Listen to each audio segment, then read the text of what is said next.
welcome to another Swift Sensors tutorial video.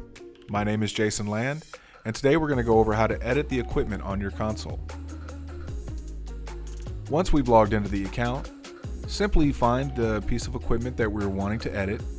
In this case, we're going to edit this 102 sensor. As you can see, we just currently have it named Sensor 102. Last contact was 2 minutes. We got 100% battery and beautiful RF signal. And as you can see right here in the right hand corner of the screen, we got this little cogwheel. Go ahead and select it, scroll down to edit, and here's where we can edit the name, add a description, put a position on a global map, and even change the inspection rate. So for today, we're going to change the name of the sensor, and we're just going to name it Test. In the description, we'll put maybe the location. So we'll put bedroom.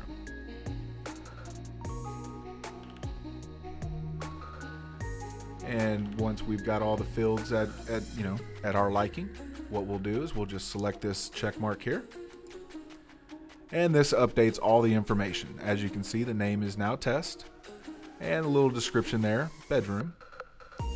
And we didn't change the inspection rate or anything like that, so it still should check in within every 5 minutes. For more information, please visit us at www.swiftsensors.com or email us at support@swiftsensors.com.